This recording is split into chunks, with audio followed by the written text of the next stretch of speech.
O tema deste vídeo é a pandemia de Covid-19 e a promoção da alimentação adequada e saudável. Eu sou a Laura e nosso grupo é composto pela Carolina, Gabriela e Letícia. Todas elas apresentarão em seguida a minha fala. É importante iniciarmos explicando o que é uma alimentação adequada e saudável. Uma alimentação adequada e saudável compreende uma prática alimentar apropriada aos aspectos biológicos e socioculturais dos indivíduos, bem como o uso sustentável do meio ambiente. Deve estar de acordo com fase da vida e necessidades especiais, referenciada por cultura e dimensões de gênero, raça e etnia, ser acessível física e financeiramente, harmônica em quantidade e qualidade, baseada em práticas produtivas adequadas e sustentáveis, além de com quantidade mínima de contaminantes. Relacionando a alimentação adequada e saudável com o contexto de pandemia atual, é possível dizer que padrões alimentares saudáveis estão relacionados à prevenção de grandes problemas de saúde, principalmente aqueles que aumentam o risco de complicações do coronavírus, como diabetes, hipertensão e obesidade. Também a nutrição, a partir do consumo adequado de alimentos saudáveis e água potável, contribui para o fortalecimento do sistema imunológico e para a manutenção e recuperação da saúde. Agora iremos falar sobre o que seria a promoção da alimentação adequada e saudável. Alimentação e nutrição adequada são requisitos básicos para a promoção e proteção da saúde e estão garantidos no artigo 6º da Constituição. A Política Nacional de Alimentação e Nutrição tem o propósito de melhorar as condições de alimentação, nutrição e saúde da população brasileira. E, para isso, apresenta um conjunto de diretrizes que norteiam a organização e oferta dos cuidados relativos à alimentação. A promoção da alimentação adequada e saudável se insere como um dos eixos, compondo a segunda diretriz. Pensar as técnicas de higienização, armazenamento e preparo dos alimentos é extremamente importante na prevenção contra o coronavírus. Mas, para pensar em promoção da alimentação adequada e saudável de forma mais ampla, devemos considerar o desenvolvimento de ações em 3 áreas centrais. A primeira, manter o fornecimento de alimentos para a população com prioridade aos produzidos pelos pequenos produtores.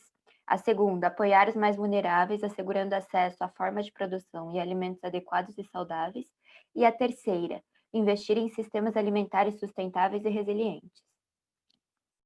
O Guia para uma Alimentação Saudável em Tempos de Covid-19, elaborado pela Associação Brasileira de Nutrição, trouxe uma reflexão sobre alimentação feita a partir de um grupo muito específico.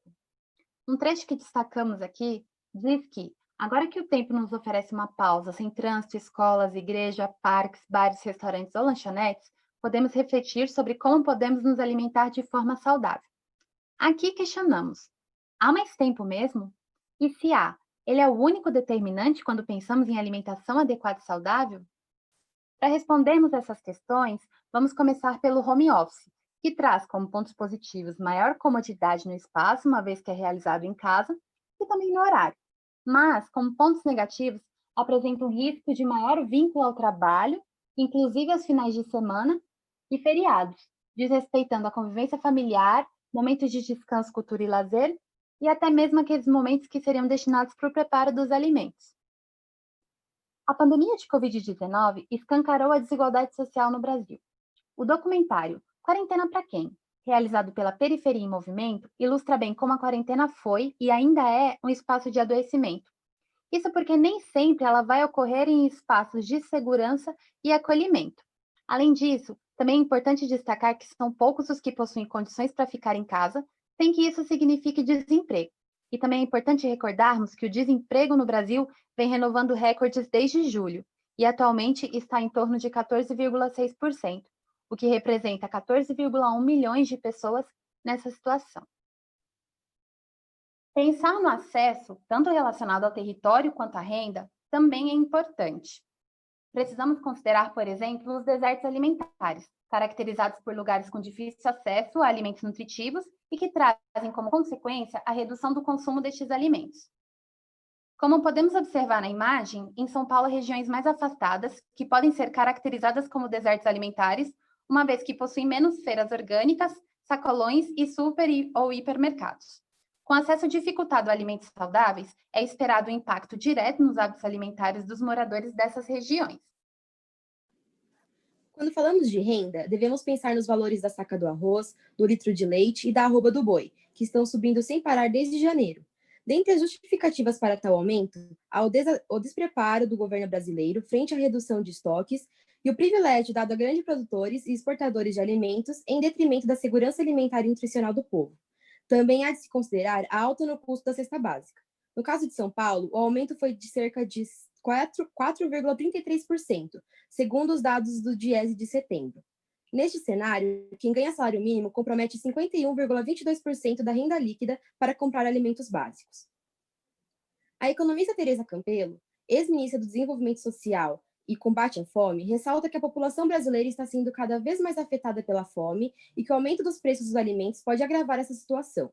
Ela destaca que, em 2018, 36,7% da população sofria com algum tipo de insegurança alimentar e que é provável que, atualmente, essa situação seja pior, devido ao aumento do desemprego e precarização do trabalho.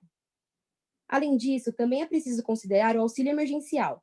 De acordo com pesquisa do Datafolha, a maioria dos brasileiros que recebem o auxílio emergencial o utilizam para comprar comida. Em setembro, uma média provisória prorrogou o pagamento deste benefício, mas com parcelas reduzidas de R$ 600 para R$ 300. Com isso, as contas de quem dependiam desse dinheiro ficaram mais apertadas, o que impactou, de certo modo, o hábito alimentar dos brasileiros. Agora, com a chegada do fim do auxílio emergencial, que cenário podemos vislumbrar?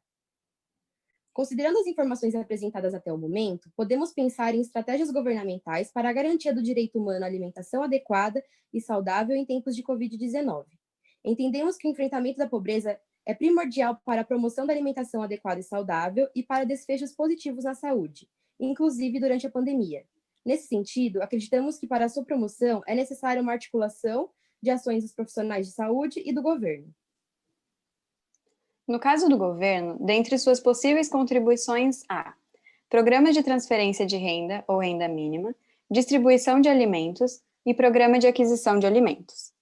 Falando especificamente dos programas de transferência de renda, é importante a estruturação de políticas públicas específicas para assegurar que alimentos de qualidade cheguem à população, bem como que para os produtores, especialmente os pequenos, tenham acesso a uma renda mínima durante a pandemia, investindo na estruturação e fortalecimento de sistemas de proteção social abrangentes e universais. O auxílio emergencial não se trata de uma política universal e continuada. Entretanto, no atual contexto, o seu uso pode ser um seguro para que não haja aumento da insegurança alimentar. Contudo, é importante destacar a promoção do distanciamento do Estado frente ao seu uso, bem como seu caráter exclusivo, uma vez que nem todos os brasileiros possuem internet, são alfabetizados, possuem conta bancária ou ainda possuem CPF, que são critérios essenciais para o seu cadastro. Dessa forma, acreditamos que mesmo com a sua prorrogação, com uma estratégia de segurança para o enfrentamento dos impactos da Covid-19, é necessário estabelecer metas para ampliação do acesso de famílias a programas de transferência de renda, com condicionalidade, como o Bolsa Família. Isso porque o Bolsa Família é uma política universal continuada, alicerçada na rede de proteção social e que complementa os benefícios da Constituição Federal de 88, como o acesso à educação e saúde. Além disso, a sua implementação contribui para o extermínio da extrema pobreza e para a redução da desigualdade social, uma vez que se propõe a ofertar uma renda maior para aqueles com maior necessidade. É essencial a concessão do auxílio emergencial e dos programas sociais continuados de transferência de renda, uma vez que esse dinheiro movimenta a economia e assegura a aquisição de alimentos. Pensando agora na distribuição de alimentos, uma estratégia seria a ampliação dos restaurantes populares e investimento em seu financiamento continuado, uma vez que estes se tornaram equipamentos de SAM estratégicos para o público vulnerabilizado. O fornecimento de refeições e alimentos é recomendado internacionalmente, como estratégia para manter o acesso à comida no contexto da pandemia, de modo que os governos devem fortalecer os mecanismos de proteção social e os programas de assistência alimentar emergenciais. Contudo, a distribuição de subsídios para alimentos e refeições prontas segue como uma estratégia pontual para assistência a grupos específicos, caracterizando ações direcionadas ao consumo sem interferir na cadeia produtiva. Esse tipo de iniciativa até pode reduzir os impactos das iniquidades sociais, mas atua superficialmente nas causas das desigualdades.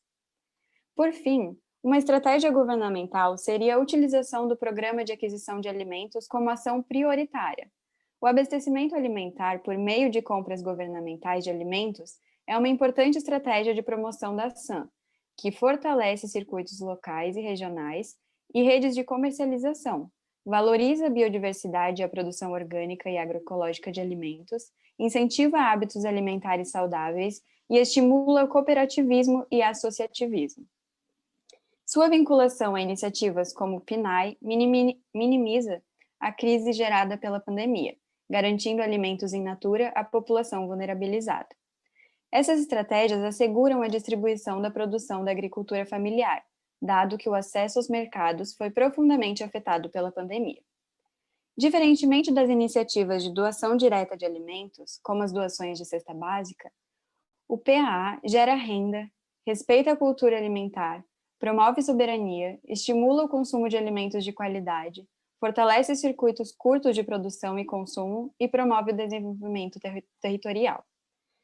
Essas características tornam o programa com maior potencial de promover o acesso regular e permanente a alimentos de qualidade, em quantidade suficiente, sem comprometer o acesso a outras necessidades essenciais, tendo como base práticas alimentares promotoras de saúde que respeitem a diversidade cultural e que sejam ambiental, cultural, econômica e socialmente sustentáveis, direitos previstos no Sistema Nacional de Segurança Alimentar e Nutricional.